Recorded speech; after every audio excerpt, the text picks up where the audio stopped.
luz. Olá, meus irmãos e irmãs de Ideia Espírita, vocês que nos acompanham aqui na Web Rádio Estação da Luz Natal, nosso muito obrigado, um beijo pela sua companhia. A nossa página Estação da Luz Espírita não tem fins lucrativos. O objetivo é a divulgação da doutrina espírita.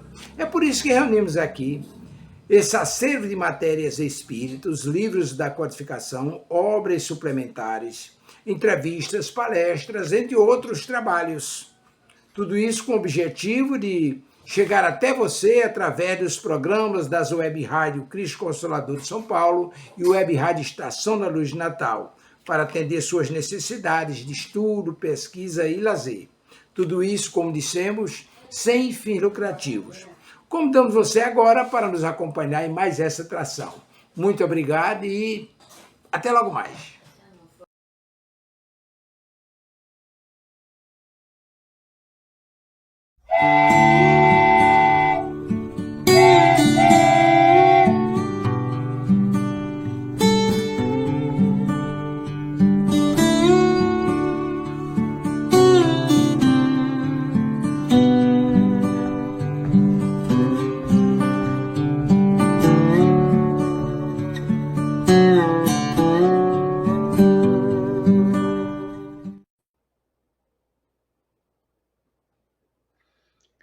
Bom dia, pessoal. Mais uma vez aqui, dando continuidade ao nosso programa, estudando a Revista Espírita de Allan Kardec.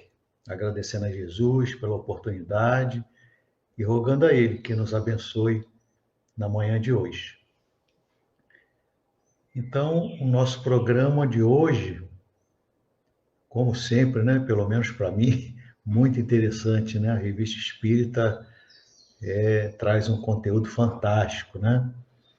Que encerra muitos ensinamentos e que traz mais próximo para nós, né, a personalidade de Kardec, esse brilhante espírito, né, que teve uma missão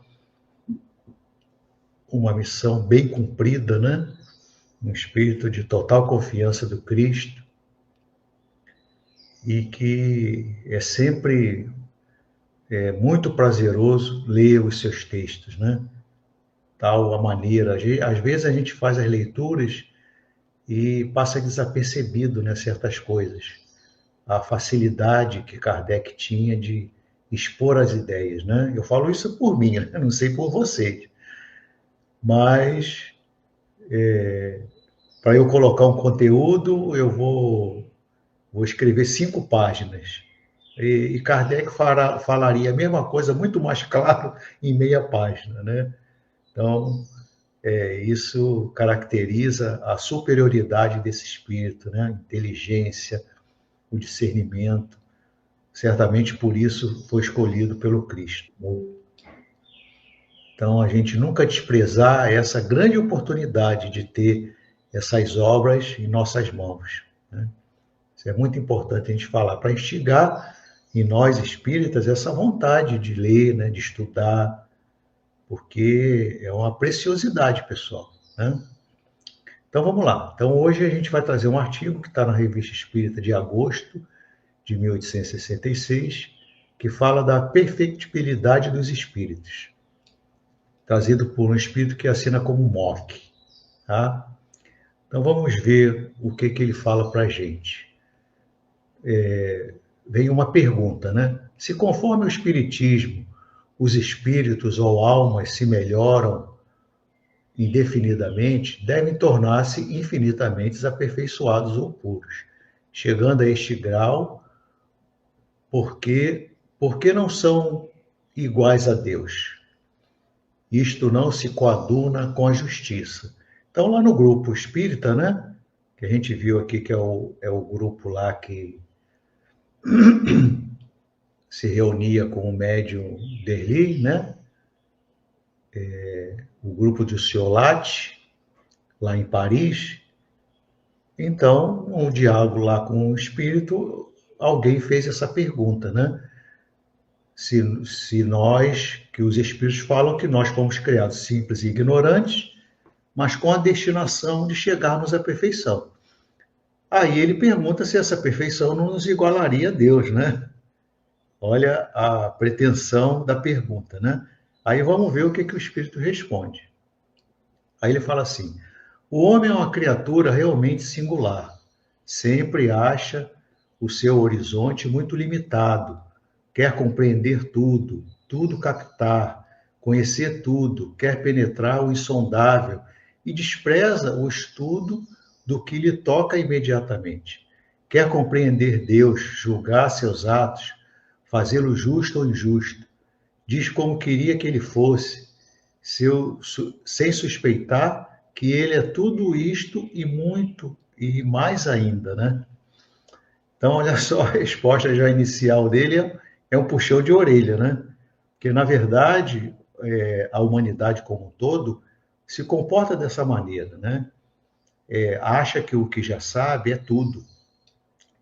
E aí eu sempre lembro de Sócrates, né? Que tem uma frase que todos nós deveríamos seguir, mas acredito que falta em nós a humildade de reconhecer isso, né? Quando ele diz que quanto mais sei que nada sei. Quanto mais sei que nada sei. Então, o ser já em despertar, né? Ele compreende que o conhecimento, e os espíritos falam isso, né? Kardec repete isso muitas vezes, que o conhecimento vem à medida do que a gente possa suportar. Né? Eu sempre dou exemplo assim.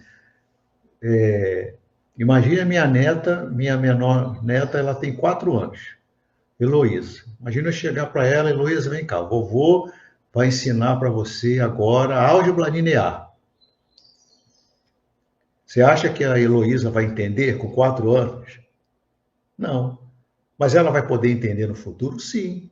Ela vai percorrer a sua trajetória de evolução até o ponto, né? Que aí, como é uma coisa curta, nesta mesma encarnação, mas ela precisa do tempo, do amadurecimento, do aprendizado, para chegar a compreender aquele tema. A mesma coisa é conosco, né? Todo aprendizado que nos chega é à medida que podemos suportar. Assim como Moisés, né? Ele recebeu os 10 mandamentos, que são as leis divinas, e ele instituiu os seus mandamentos, né? São 613 artigos originais que estão lá na Torá, para regimentar aquele povo ignorante daquela época, né? Então, aquilo era necessário. Se vocês tiveram a oportunidade de ler o original, né? São 365 artigos que são negativas. E certas negativas têm como consequência a morte. Como, por exemplo, se o homem cortar a barba, ele era morto. Para vocês terem a ideia, né? Então, esses ensinamentos eram para aquela época. Hoje, os judeus, eles usam 200 e pouco artigos só. Né? Então, eles mesmos atualizaram, né? Porque nem tudo se aplica aos dias atuais. A mesma coisa quando Cristo veio, né? Ele veio dizer que não mais olho por olho, dente por dente, e sim amar a Deus sobre todas as coisas e o próximo como a ti mesmo. Jesus, então, vem falar de uma nova relação com Deus, né? Porque o povo já tinha amadurecido mais. Antes, o Deus era o Deus que era visto como Senhor Todo-Poderoso, mandava matar, mandava destruir, né? As pessoas o reconheciam pelo seu poder. Jesus vem chamar de Pai. Isso chocou muito a época, né? Que ninguém nunca se referiu a Deus como Pai. E Jesus fez isso, né? Se referindo a Deus como Pai, falando de uma nova versão divina. Por quê? Porque o povo amadureceu, pôde compreender isso. Mas o que Jesus afirmou? Rogarei ao Pai que envie o Consolador. Né? Por que Jesus afirma isso? Porque ele não podia falar tudo o que ele pretendia. Porque os espíritos que naquela época, tanto encarnados quanto desencarnados, ainda não poderiam compreender tudo. Por isso o Consolador, que é para dar mais um tempo de amadurecimento, para então receber o Espiritismo, né? O Consolador prometido. Então, os ensinamentos vêm assim. E haverão mais? Com certeza, né? O espírito vai evoluir sempre. Imagine o conhecimento que tem Kardec, que tem um Cristo que já chegou à perfeição, né? Muitas encarnações, mais do que nós, né? Espíritos mais antigos, trabalharam mais no seu progresso. Logicamente, possuem mais conhecimentos, né? E esses conhecimentos vêm à medida do que a gente pode suportar. Agora, o que o Espírito fala para nós aqui, que o homem tem essa visão limitada, né? Porque acha que tudo se define conforme a visão dele atual. Então, a gente tem que ter essa humildade de compreender que o que sabemos é justo para o que podemos suportar. Tá? Então, ele continua. Mas, verme miserável, ele já já pega pesado aqui. Alguma vez compreendeste de maneira absoluta algo do que te cerca? Sabes por qual lei a flor se colora, por qual lei a flor se colora e se perfuma aos beijos vivificantes do sol? Sabes como nasce, como vives e por que teu corpo morre? Tu vês fatos, mas para ti as causas ficam envoltas num véu impenetrável e querias julgar o princípio de todas as causas, a causa primeira, Deus, enfim. Há muitos outros estudos mais necessários ao desenvolvimento do teu ser que merecem toda a sua atenção. Então, não adianta a gente penetrar, Kardec vai falar lá no final, né, na observação, tomara que tenha tempo da gente ler, que tem muitas coisas que Kardec coloca que são os segredos de Deus, né? E que não tem como a gente compreender. Não é que os espíritos queiram esconder de nós, pessoal. Não é isso, é porque nós não temos condições de entender questões relacionadas à divindade. Nós somos espíritos ainda muito inferiores, né? Kardec vai falar que até os espíritos superiores têm dificuldades. Então, você vê que isso é uma coisa que se estende. Somente os espíritos que chegam à pureza, como Cristo, têm uma compreensão maior da divindade, né? A nós falta essa trajetória.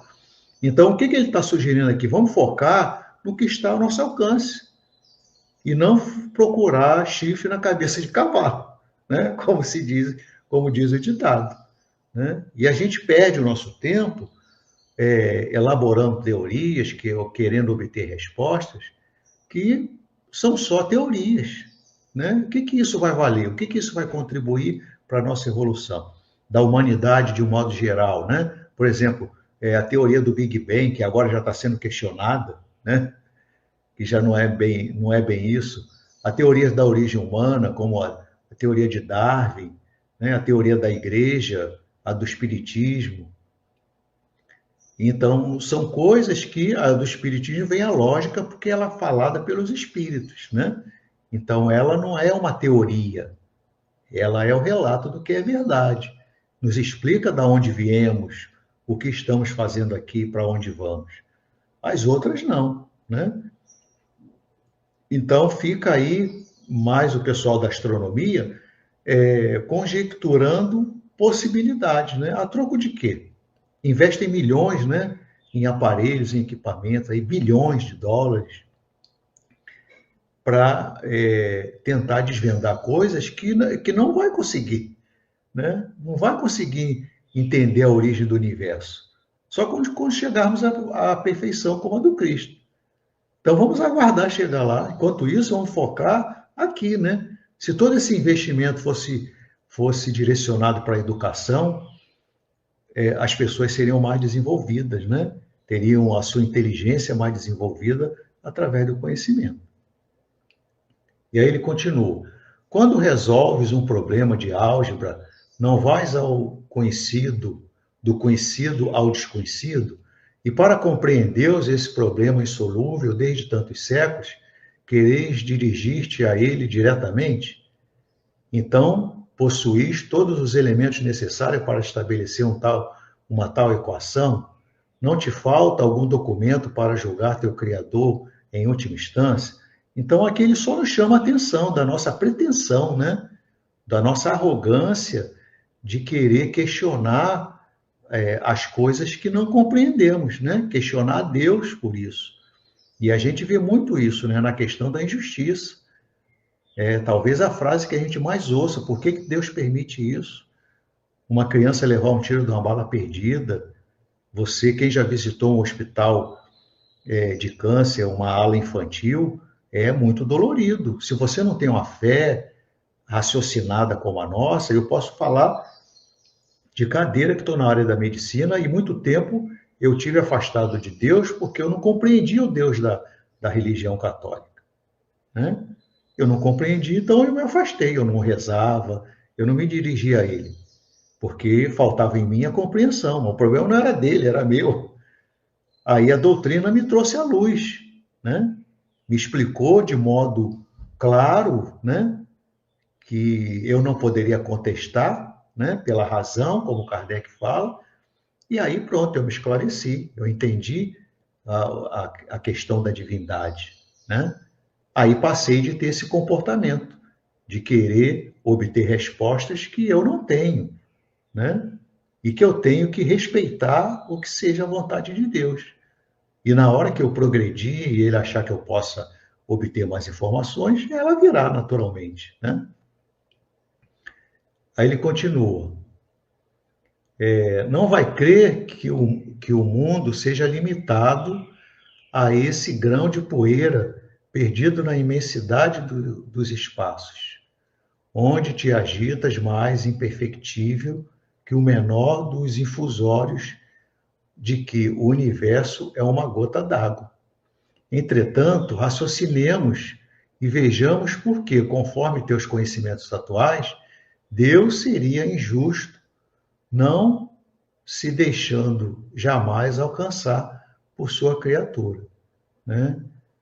Então, a questão que ele coloca aqui é que a gente chegue a compreender que não é uma questão de Deus permitir, né? É uma questão da origem das coisas, né? A gente não tem como conhecer Deus. Não temos. A nossa, pessoal, a gente tem que ter essa humildade, né? No nosso, a gente só vai ter essa compreensão quando chegarmos à perfeição, como a do Cristo.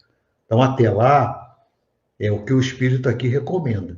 Vamos focar naquilo em que a gente compreende hoje, naquilo em que a nossa inteligência alcançada pode dar conta. O que não dá, a gente deixa para frente. É ter essa humildade de reconhecer o nosso local no universo, no progresso espiritual em que estamos, né? E aí a gente focar naquilo que realmente vai fazer diferença na minha evolução, e não nas conjecturas, né? E eu gosto muito de uma frase que Kardec fala assim: eu não sei o que é Deus, mas eu sei o que ele não deixa de ser: infinitamente bom, justo e misericordioso. Para mim, essa frase é perfeita e eu aplico toda vez que eu penso em Deus, eu penso nisso. Eu não tenho como compreender o que é Deus. Qual é a origem dele? Quem é que criou Deus? Aí você começa a fazer perguntas que não tem resposta. Aí, automaticamente, pela nossa imperfeição e nosso orgulho, se eu tenho perguntas e não tenho resposta, eu passo a desacreditar, né? Inconscientemente, eu começo a desacreditar. Pô, será que realmente existe Deus? Porque esse negócio está sem pé nem cabeça. Sem pé nem cabeça para mim, que sou um espírito inferior, limitadíssimo em inteligência e conhecimento, né? Então, é uma perda de tempo. E você vai estabelecer um embate pessoal, né? Vai desenvolver em você até uma crise existencial por falta de humildade, né? De conhecer o seu verdadeiro lugar. Tá certo? Então, não tem como a gente ter essa pretensão. O espírito aqui, às vezes, ele pega pesado, mas com toda a razão, né? Para que a gente não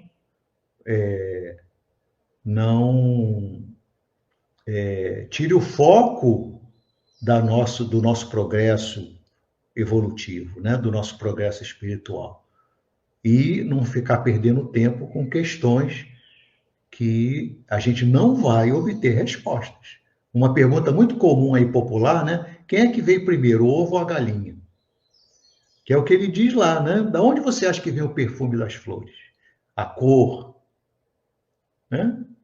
Então, aí tem as teorias humanas que são incompletas, eles mesmos admitem, né? O homem entende, por exemplo, o nosso corpo ainda muito distante da totalidade, ainda falta muitas respostas no corpo físico, para compreender, por exemplo, a estrutura da célula base, né? Todo mundo sabe o que se chama célula-tronco, são as células que estão na medula e ela não está diferenciada ainda. Então, quando aí, por um mecanismo que a ciência também não sabe qual é, essa célula ela vai se deslocar da medula, por exemplo, ela vai corrigir uma lesão muscular, então ela vai ser uma célula muscular, né? Ou então ela vai para o rim, ela vai ser uma célula renal. Ela vai para a pele, né? Nossa pele se renova periodicamente. As células morrem, novas crescem. E essas células vêm da medula. E elas vão se diferenciar como células da pele com características para aquela função, para aquele órgão, né? A pele também é considerado um órgão, por sinal, o maior órgão do corpo humano. Agora, o que a ciência não consegue explicar, como é que ela sabe disso? Como é que essa célula-tronco sabe disso? Não vai conseguir explicar, porque a resposta não está no corpo, não está no cromossoma, né? A resposta é espiritual, é porque tem uma ação espiritual que dirige aquilo ali, né? Então não vai encontrar a resposta, tá? Só vai encontrar as consequências, tá certo? E essas consequências estão codificadas no nosso código genético, que ainda a ciência está longe de decifrar completamente, já avançou muito, sim, mas está longe, porque esse código tem uma interseção espiritual que eles não vão identificar agora, né? Só quando admitir a questão espiritual, tá certo? Então, a doutrina nos traz esse esclarecimento, né? Mas que pena que ele não se estende para a humanidade toda, né? Aí ele continua: em todas as ciências há axiomas ou verdades irrecusáveis que se admitem como bases fundamentais. As ciências matemáticas e, em geral, todas as ciências são baseadas no axioma de que a parte jamais poderia igualar o todo. O homem, criatura de Deus, conforme esse princípio, jamais poderia alcançar aquele que o criou. Então é muito simples, né? Não tem como a gente ter essa pretensão, que eu acho o espírito pegou pesado ali, mas tem essa essa verdade, né? Não tem como a gente pensar nisso. Nós somos criados, né, por uma criatura que não se sabe nada sobre ela. Não é dado ainda compreender. Repito mais uma vez, não é porque os espíritos não querem, é porque nós não temos capacidade de compreender. Então, a gente tem que ter humildade de aguardar, vamos aguardar o nosso progresso. Um dia eu compreenderei o que é Deus, quando eu como a do Cristo, né? Então, aí ele prossegue, né? Kardec vai fazer uma observação no final. Claro que eu não trouxe o texto todo, recomendo vocês que leiam, né? Mas Kardec vai falar assim, ó: se há um mistério insondável para o homem, é o princípio e o fim de a visão do infinito lhe dá vertigem. Para o compreender, são necessários conhecimentos e um desenvolvimento intelectual e moral que ainda está longe de possuir, malgrado o orgulho que o leve julgar-se chegado ao topo da escala humana. Em relação a certas ideias, esta na posição de uma criatura que quisesse fazer cálculo diferencial integral antes de saber as 4 operações. Foi o exemplo que eu dei da minha neta, né? Então, olha como a clareza de Kardec aqui. Ele resumiu no texto aqui tudo que eu falei, né? Então, é isso, né? E é daí que eu absorvi isso aí, né? A gente não tem essa condição. Então, temos que ter a humildade de reconhecer o desenvolvimento intelectual e moral, né? Para entender isso aí, né? E ele termina dizendo: à medida que avançar para a perfeição, seus olhos se abrirão à luz e o nevoeiro que os cobre se dissipará. Trabalhando o seu melhoramento presente, chegará mais cedo do que se perdendo em conjecturas. Então fica a recomendação, pessoal. É isso que a gente tem que gravar, né? Não percamos tempo com coisas que a gente não possa compreender. Isso é fruto do nosso orgulho, de achar que sabemos mais do que sabemos na verdade, né? Guarde a frase de Sócrates: quanto mais sei que nada sei.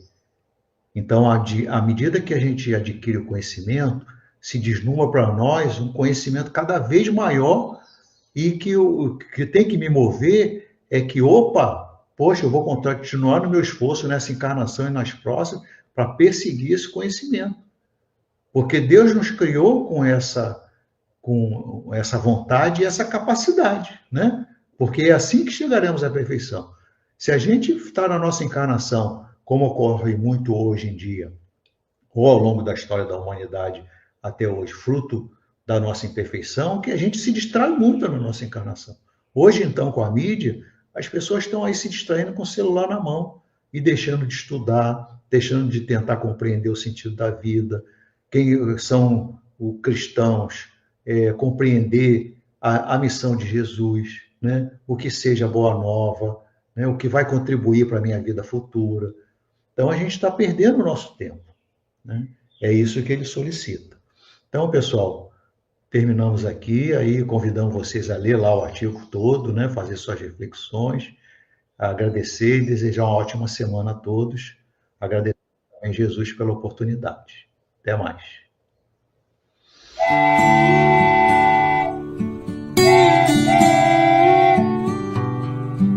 Chegamos ao final do nosso programa. Muito obrigado por ter nos acompanhado nesse trabalho e aguardo você na próxima atração.